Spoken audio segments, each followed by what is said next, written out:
दोस्तों, भगवान विष्णु कहते हैं कि एक कन्या अपने पिता के घर में रहकर जो पाप करती है उसका फल माता पिता को भी भोगना पड़ता है।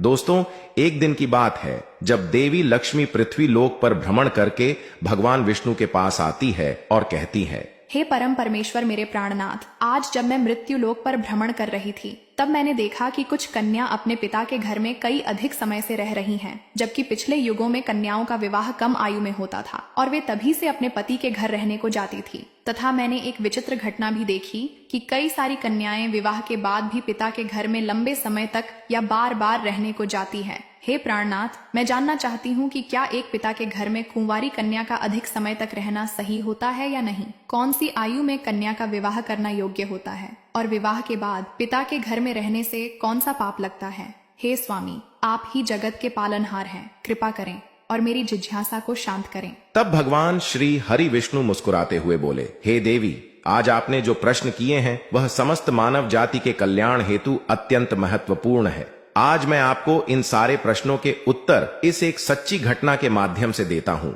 यह कथा मेरे ही दूसरे अवतार श्री कृष्ण के काल द्वापर युग की है। आप इस कथा को ध्यान से सुनने। जो भी प्राणी इस कथा का श्रवण या प्रचार करता है उनके मैं 100 अपराध माफ करता हूँ और मृत्यु के बाद वह प्राणी अनंत काल तक मेरे साथ विष्णु लोक में वास करता है। तब देवी लक्ष्मी कहती हैं, हे स्वामी, मैं इस कथा को ध्यान से पूरा अवश्य सुनूंगी, कथा का प्रचार भी करूंगी।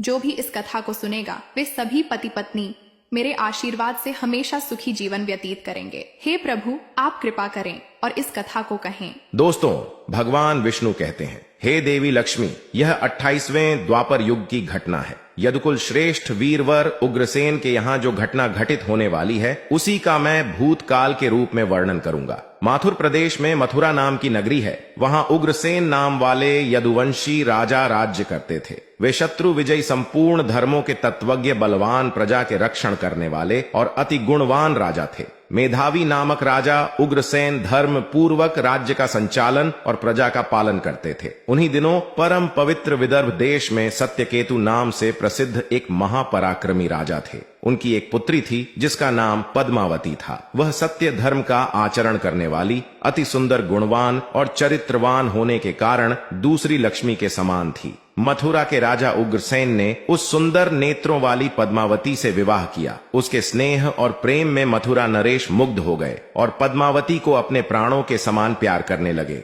उसे साथ लिए बिना भोजन तक नहीं करते थे। उसके साथ क्रीड़ा विलास में ही राजा का समय बीतने लगा। दोस्तों, भगवान विष्णु कहते हैं, हे देवी लक्ष्मी, पद्मावती के बिना उन्हें एक क्षण भी चैन नहीं पड़ता था। इस प्रकार से आने वाले प्रतिदिन उन दोनों पति पत्नी में प्रेम बढ़ने लगा।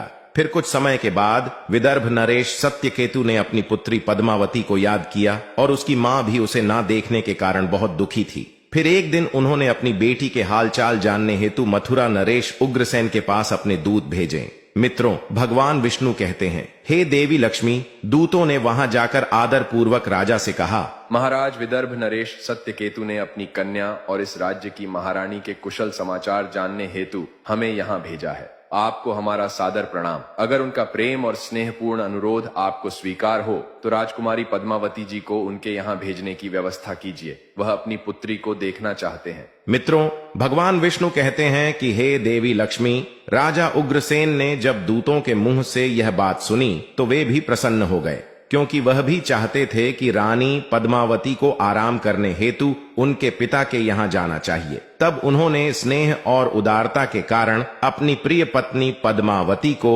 विदर्भ राज्य के यहाँ भेज दिया। पति के भेजने पर पद्मावती बड़ी खुशी के साथ अपने मायके आ गई। वहां पहुंचकर उसने पिता के चरणों में प्रणाम किया। उसके आने से महाराज सत्यकेतु को भी बड़ी प्रसन्नता हुई।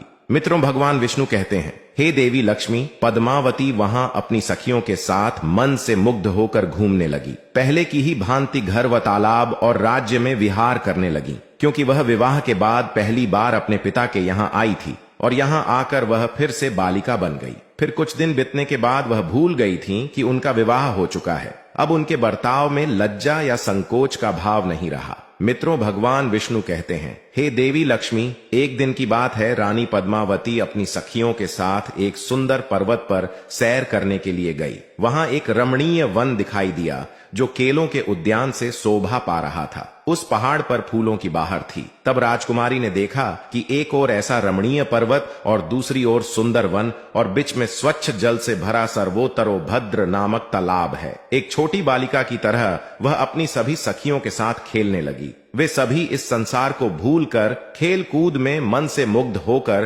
पूरी तरह से डूब गई। फिर वे तालाब में उतर गई और हंसती गाती हुई जल क्रीड़ा करने लगी। मित्रों, भगवान विष्णु कहते हैं, हे देवी लक्ष्मी, उसी समय कुबेर का सेवक गोविल नाम का एक दैत्य दिव्य विमान पर बैठकर आकाश मार्ग से कहीं जा रहा था। तालाब के ऊपर आने पर उसकी दृष्टि मनमोहक सुंदर विदर्भ की राजकुमारी पद्मावती पर पड़ी, जो निर्भय होकर स्नान कर रही थी। गोविल के पास दैवीय शक्ति होने के कारण उसने निश्चित रूप से जान लिया कि यह विदर्भ नरेश की कन्या और महाराज उग्रसेन की प्यारी पत्नी है। तब वह मन ही मन कहने लगा, यह तो पतिव्रता होने के कारण आत्मबल से ही सुरक्षित है। किसी भी पर पुरुषों के लिए इसे प्राप्त करना अत्यंत कठिन है। उग्रसेन अत्यंत महामूर्ख है जो उसने ऐसी सुंदर पत्नी को मायके भेज दिया है। यह पतिव्रता नारी पराये पुरुष के लिए दुर्लभ है और इधर कामदेव मुझे अत्यंत पीड़ा दे रहा है। मैं किस प्रकार से इसके निकट जाऊं और कैसे इसका उपभोग करूं? मित्रों, भगवान विष्णु कहते हैं,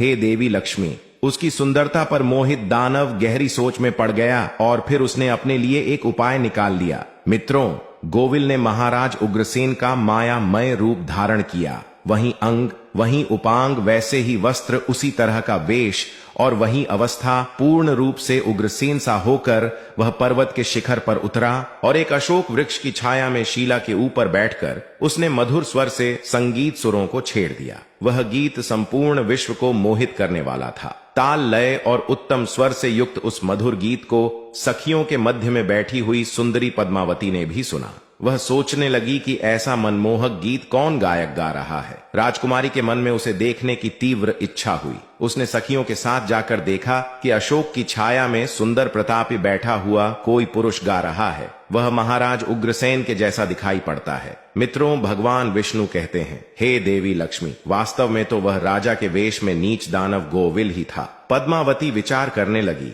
कि मेरे धर्मपरायण स्वामी मथुरा नरेश अपना राज्य छोड़कर इतनी दूर कब और कैसे चले आए। वह इस प्रकार सोच ही रही थी कि उस पापी ने स्वयं ही पुकारा, हे प्रिय, तुम्हारे बिना मैं नहीं जी सकता। हे सुंदरी, तुमसे अलग रहकर मेरे लिए इस प्रिय जीवन को व्यतीत करना असंभव हो गया है। तुम्हारे स्नेह ने मुझे मोह लिया है, अतः मैं तुम्हें छोड़कर कहीं भी नहीं रह सकता। अपने पति रूपधारी दैत्य के ऐसा कहने पर पद्मावती थोड़ी सी लज्जित होकर उसके सामने गई। वह पद्मावती का हाथ पकड़कर उसे एकांत स्थान में ले गया और वहां अपनी इच्छा के अनुसार उसका उपभोग किया। मित्रों, भगवान विष्णु कहते हैं, हे देवी लक्ष्मी, महाराज उग्रसेन के गुप्त अंग में कुछ खास निशानी थी जो उस पुरुष में नहीं दिखाई दी। इससे पद्मावती के मन में उसके प्रति संदेह उत्पन्न हुआ। राजकुमारी ने अपने वस्त्र संभाल कर पहन लिए, किंतु उसके हृदय में इस घटना से बड़ा ही दुख हुआ। वह क्रोध में भरकर नीच दानव गोविल से बोली, जल्दी बता, तेरा आकार दानव जैसा है,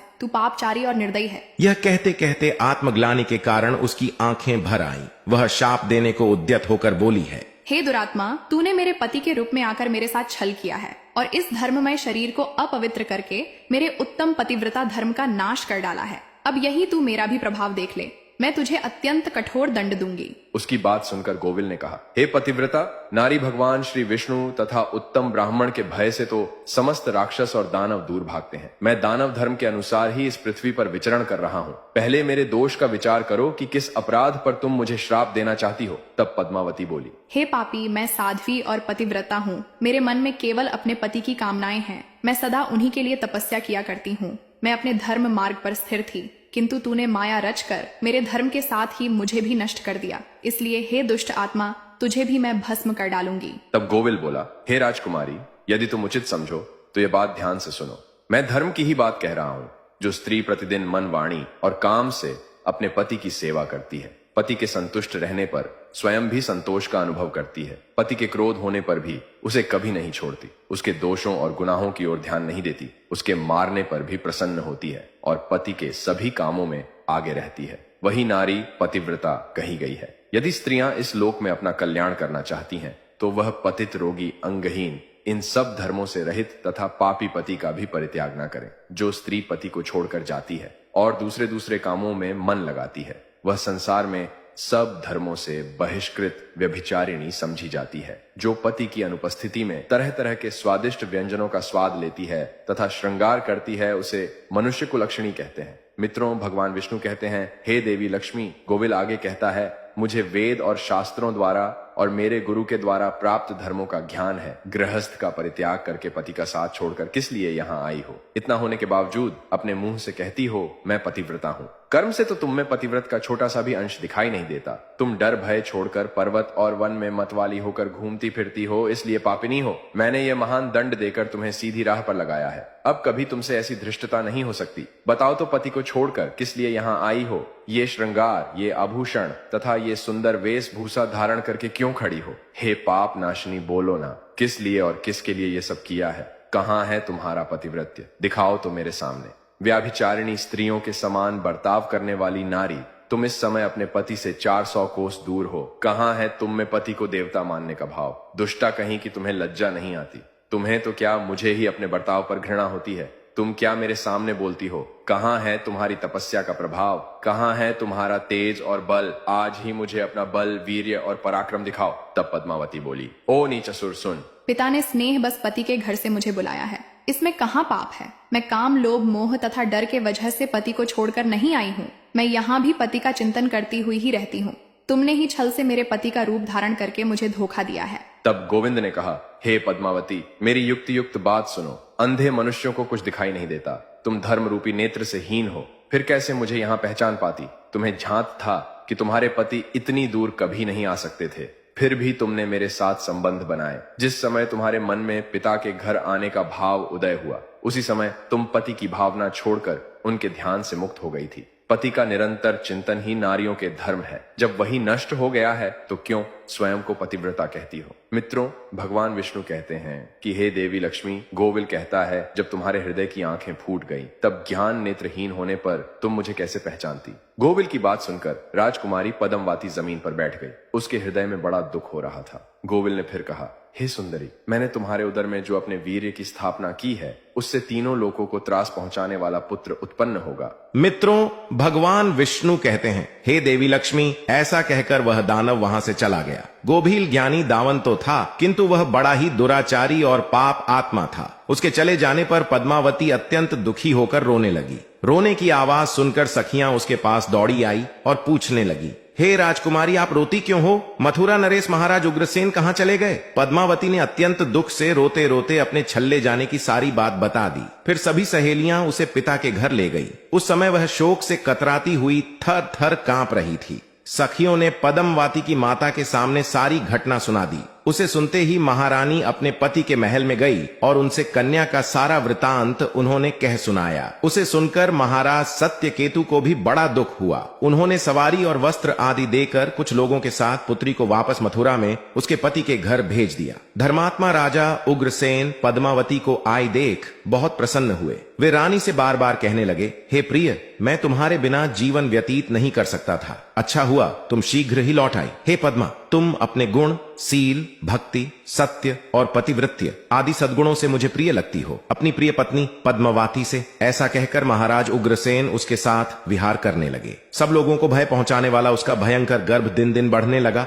किंतु उस गर्भ का कारण केवल पद्मावती ही जानती थी। अपने उदर में बढ़ते हुए उस गर्भ के विषय में पद्मावती को दिन रात चिंता बनी रहती थी। 10 वर्ष तक वह गर्भ बढ़ता ही गया। तत्पश्चात उसका जन्म हुआ। मित्रों, भगवान विष्णु कहते हैं, हे देवी लक्ष्मी, वही अति तेजस्वी महाबली दुराचारी प्रजा को कष्ट देने वाला कंस था, जिसके भय से तीनों लोकों के निवासी थर्रा उठे थे। उसके बाद भगवान श्री कृष्ण के हाथ से मारा जाने पर मोक्ष को प्राप्त हुआ। तब देवी लक्ष्मी कहती हैं, हे स्वामी, ऐसी घटनाएं भविष्य में संगठित होने वाली है, यह मैंने भी सुन रखा है। तब भगवान विष्णु कहते हैं, हे देवी, मैंने आपसे जो कुछ कहा है वह समस्त पुराणों का निश्चित मत है। इस प्रकार पिता के घर में रहने वाली कन्या बिगड़ जाती है। अतः एक पिता को अपनी कन्या को घर में रखने का मोह नहीं करना चाहिए। भगवान विष्णु कहते हैं, हे देवी लक्ष्मी, अब मैं आपको एक कुंवारी कन्या के विषय में कुछ महत्वपूर्ण बातें बताता हूँ। आप इसे भी ध्यान से सुनो।